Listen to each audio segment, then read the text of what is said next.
Bahkan saya juga berpikir bahwa pembuat dan penyebar video itu kalau memang saya diperintahkan oleh para kiai sepuh, akan saya laporkan, akan saya tuntut secara hukum.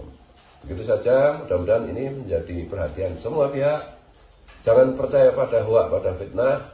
Jangan percaya pada PKI yang teriak PKI, karena yang PKI itu musuh.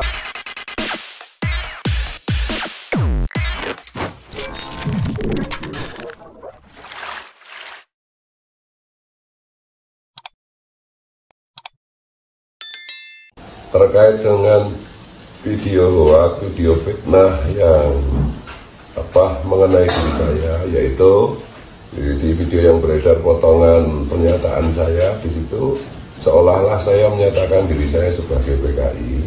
Dan ini perlu saya klarifikasi atas permintaan berbagai pihak bahwa video itu adalah video hoak, video fitnah untuk menjatuhkan saya. Hanya orang bodoh yang percaya pada video itu. Saya turun-temurun adalah keturunan kiai, baik terutama dari Nahdlatul Ulama. Orang semua tahu saya itu Bani Rauf, Wonokromo. Orang itu tahu saya juga Bani Khalil, Wonokromo. Orang itu juga tahu saya itu Bani Noriman, Melani. Jadi mustahil saya itu terlibat dalam kegiatan PKI sepanjang hidup saya. Dan di zaman Orde Baru, saya ini adalah PNS dulu. Tidak mungkin di zaman Orde Baru orang bisa menjadi PNS kalau sedikit saja terindikasi PKI. Bahwa itu adalah potongan video saya ketika saya ngobrol dengan Kiai Imad dan beberapa teman yang saya menggunakan istilah PKI itu dipotong, dan video lengkapnya silahkan dicek di YouTube Gus Fuad channel. Jadi dengan ini saya menyatakan, mengklarifikasi bahwa itu adalah hoak, itu adalah fitnah. Saya sedikit pun tidak pernah menjadi anggota Partai Komunis Indonesia. Saya juga bukan penganut itu. Dan juga teman-teman YouTuber juga sudah banyak yang menjelaskan hal ini. Bahkan saya juga berpikir bahwa pembuat dan penyebar video itu kalau memang saya diperintahkan oleh para kiai sepuh, akan saya laporkan, akan saya tuntut secara hukum. Begitu saja, mudah-mudahan ini menjadi perhatian semua pihak. Jangan percaya pada hoak, pada fitnah. Jangan percaya pada PKI yang teriak PKI, karena yang PKI itu musuh Al-Munawar Al-Habib, Habib musuh Al-Munawar, yang berontak di Madiun tahun 48. Kemudian Habib DNAidit yang berontak tahun 65. Kemudian di Kalimantan ada Habib Sofyan dan Fahrul Barakbah yang ikut berontak itu PKI tahun 65. Jangan percaya pada PKI yang teriak PKI. Assalamualaikum, salam Pancasila, merdeka.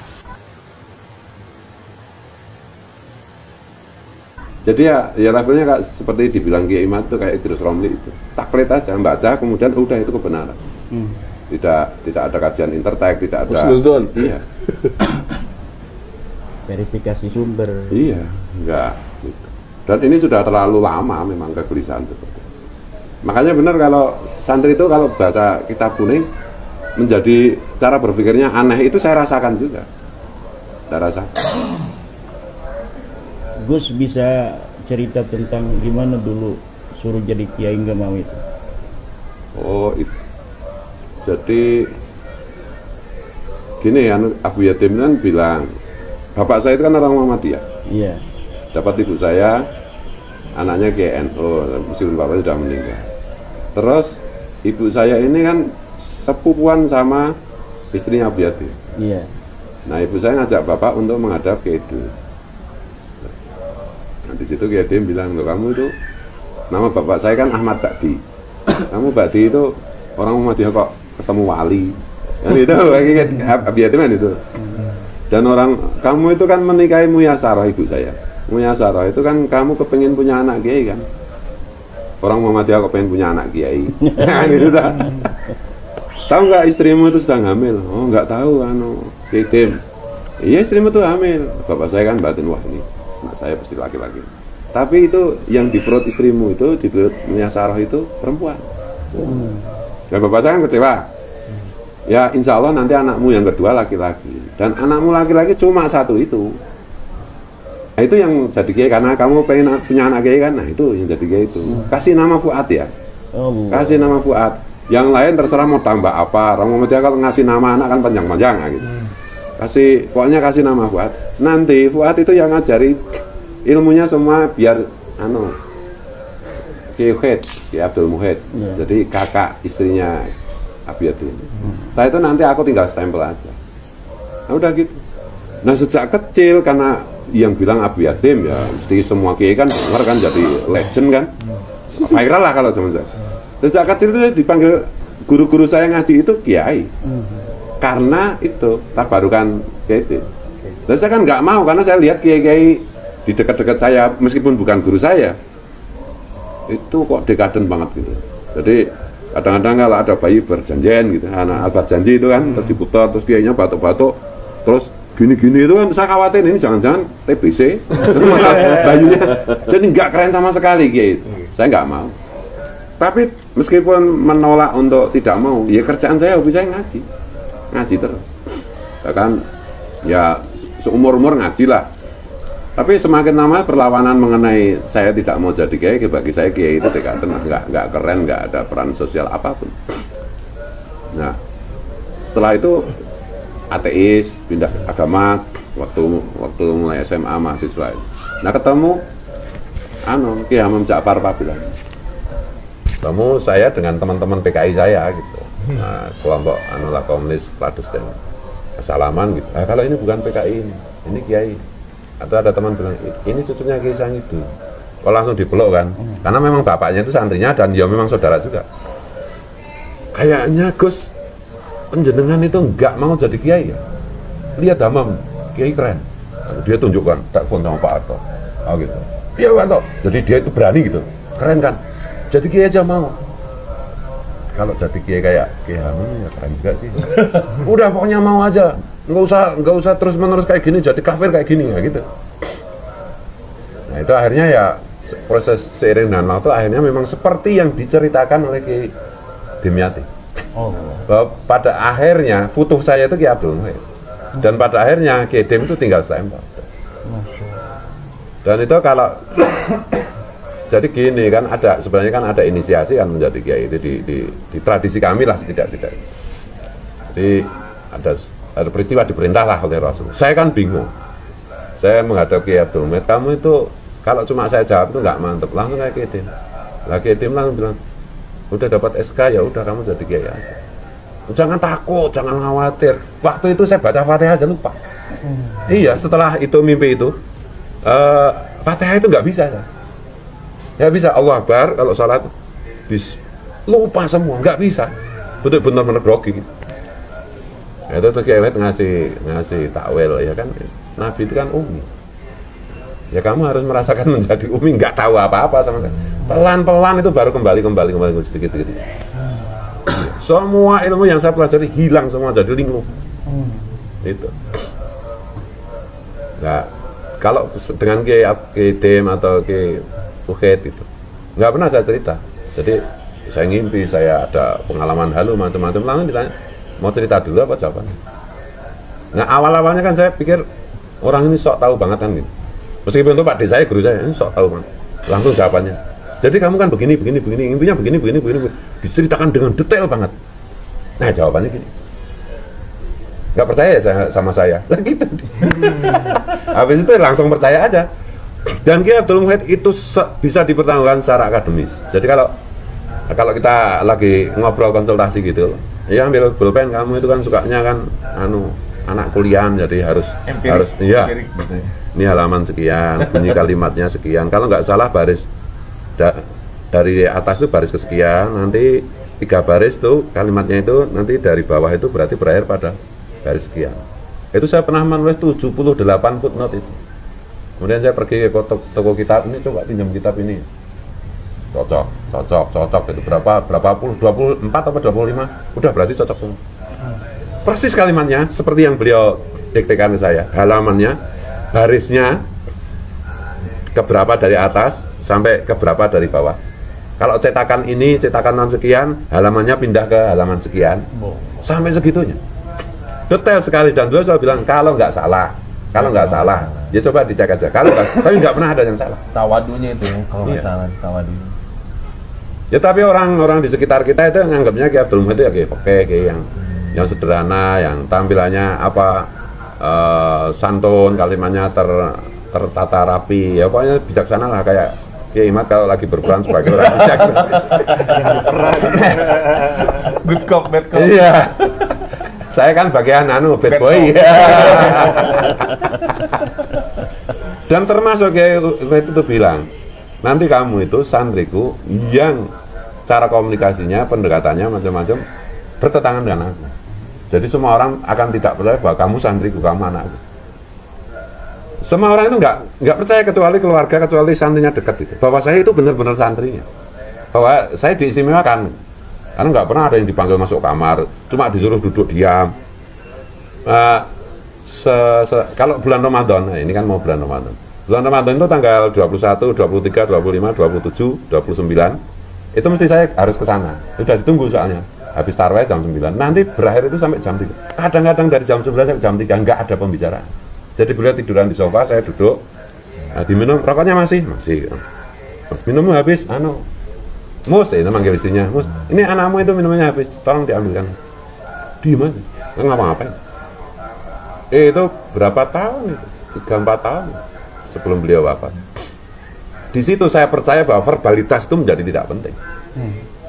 Lah sama Kiai Dem itu, pernah saya disuruh begini, nempel gini lah. Saya suruh lihat matanya gini, gimana? Tangannya begini. Dia macam nggak ngapa-ngapain. Saya kan keringet semua. Oh, itu disalurkan ilmunya semua itu. Ya gitu gimana? Kalau gini yang tadi itu yang bintang sinetron itu seneng ya. Ya itu gila itu. Itu ada hadisnya kan yang bertemu dua lutut dan pegang pahanya itu kan. Iya, itu. Iya. Hadis Salah Jibril satu itu ya. ijazah. Kan Syekhona Khalil dengan Hadratus Syekh Hasyim Asy'ari kan buka mulutmu diludahin gitu langsung ilmunya turun semua. Tapi lucunya gini, Kiai Dem itu, saya minta ijazah, Kiai Dem minta ijazah, wirid Fatihah. Fuad kok minta ijazah? Fuad tuh ngasih ijazah. Itu Kiai lain dikasih. Fuad kalau ghibah itu sama Dimyati wali, jangan sama goblok-goblok. Nah gitu. Wah, aku langsung berarti aku pinter. Humor, dia itu humor gitu. Ya, dia tahu bahwa saya itu sebenarnya kalau dikasih jasa macam-macam nggak terlalu percaya soalnya. Nah, hanya orangnya ini cara berpikirnya memang kayak Rifki Zulkarnain kan gitu. Jadi makanya semua saya itu juga nggak pernah mondok tempat Kiai Dem. Sekali tahun terakhir sebelum Abu Yatim wafat itu pesan sama Budi saya, kalau ke sana kan mesti ke Budi Talalah itu pesannya apa gitu. Abah pesan supaya kamu jadi santri mukimnya Abah. Kamu kan datang ini jam 8 pagi, besok jam 8 pagi baru boleh keluar dari sini supaya kamu sah jadi santri. Cuma kita Jadi udah masuk mukim itu. 1 hari aja. Iya. Kalau orang itu harus 24 tahun. Beliau hanya 24 jam. Ada saudara saya kan banyak yang mondok sana 13 tahun, 15 tahun, tapi nggak bisa komunikasi dekat. Kata kuncinya salah. Kata kunci saya kan diajari Ki Abdul Muhid.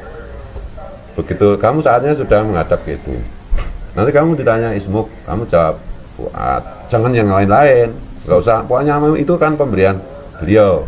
Yang kedua kalau bin itu sebut nenekmu, Simbok, kalau manggilnya Simbok kan. Ki Abdul Muhid itu kan ibunya meninggal terus jadi anaknya nenekku, adiknya ibunya.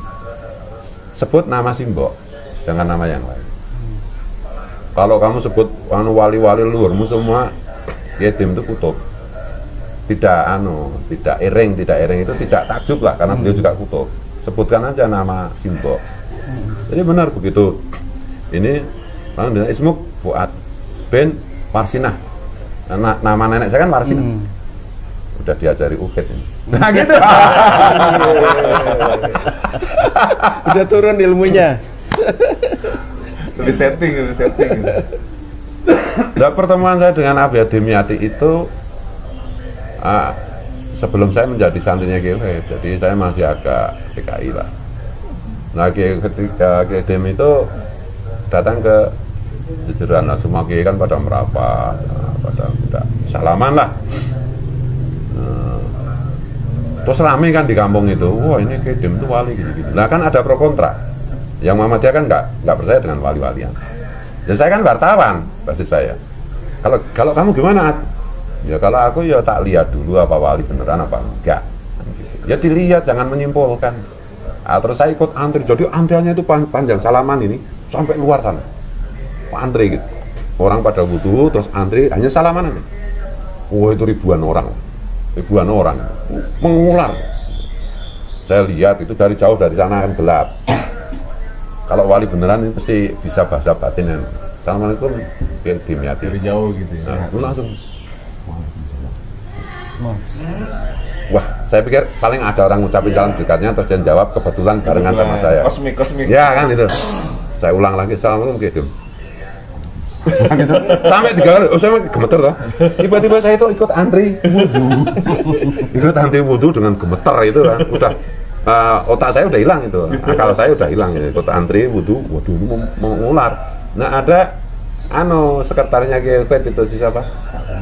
Kiai Kumet itu. Loh, Mas, ya kan manggil saya Mas Pat, kok kesini maksudnya kamu itu kan orang liberal, ngapain ikut-ikutan ini? Iya saya kepengen salaman. Ya udah sini, jadi nggak ikut antri dikit. Tapi itu salaman. Apa jenis? Apa ini? Salam batin itu kalau mendengar wajib menjawab. Jadi langsung bilang. Begitu salam batin itu kalau mendengar wajib dijawab. Atau ini kewetan di sini.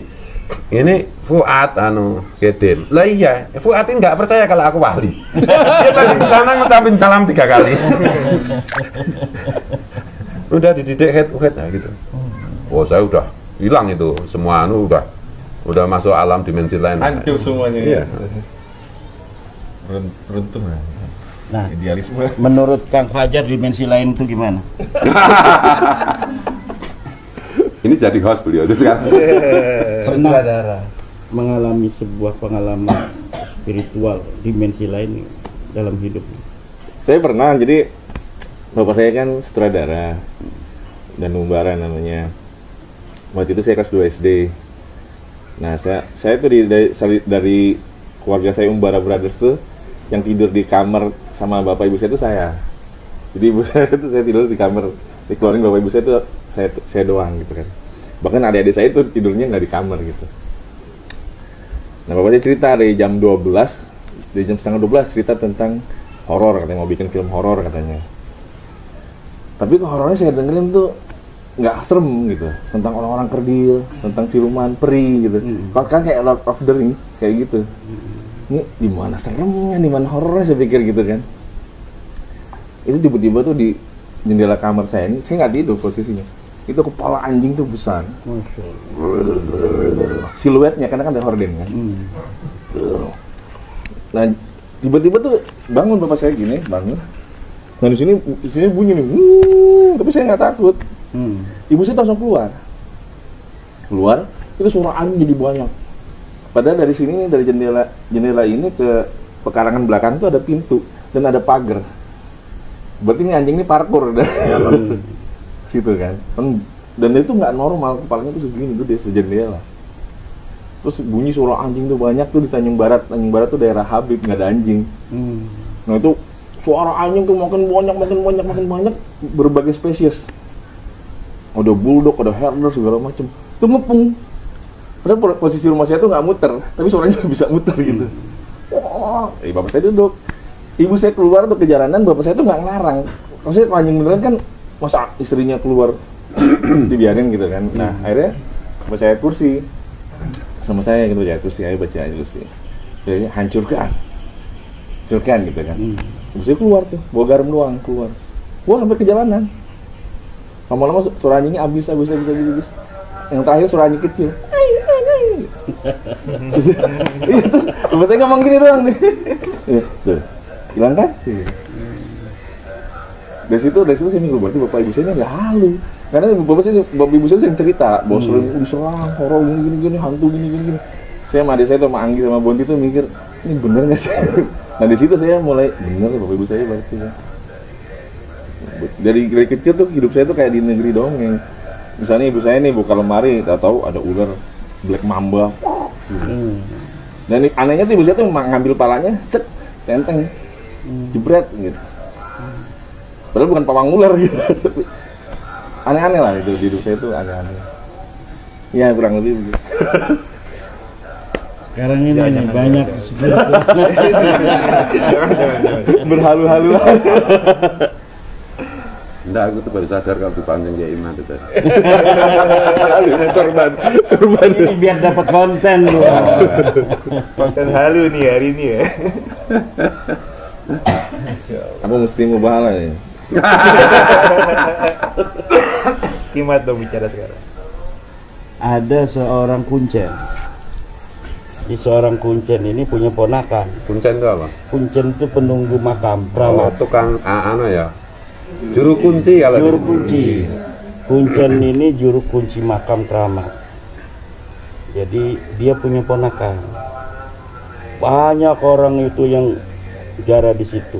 Banyak pula lah orang yang memberikan derma, sedekah di kotak itu. Dari situlah dia dan ponakannya ini mendapatkan kehidupan. Suatu ketika dia pergi ke Jakarta. Si pamannya ini tinggal ponakannya. Nah, ketika itu setelah beberapa waktu dia balik. Dia kaget. Setelah balik, makam keramatnya ada 2. Belah sini ada tuh ya yang ditinggalin. Ada lagi satu lagi belah sana. Ponakan, ini makam siapa? Ini makam keramat buat saya hidup. Ini kan buat paman, biar paman nggak keganggu. Gitu. Terus dilihatlah ke sana. Banyak juga ya yang ziarah di sini. Sebenarnya ini makam siapa? Kemarin itu waktu ngasih anak kuda, mati kudanya, kemudian kudanya saya kubur di sini dan saya merekin wali anu gitu. Akhirnya banyak yang ziarah paman. Oh gitu. Dia seperti bingung itu. Kenapa paman? Yaitu makam yang keramat yang tua itu induk daripada kuda yang saya berikan. Kembalinya ke nasab lagi. Sama kuburan palsu. Saya pernah dengar dokter ya, dokter ini apa? Dokter ahli DNA gitu bilang, diceritakan. Dia bilang, kenapa Prabu Siliwangi gitu kan, kayak Muruk, gitu, raja-raja inilah Nusantara tuh kok dikremasi atau moksa gitu kan? Ternyata dia tuh waskito, apa? Warus sedurungnya Pinara gitu kan? Bahwa dia udah bakar aja, saya bakar. Nanti di suatu akan datang suatu zaman orang yang suka mengklaim makam, daripada makam bisa diakuin orang nanti.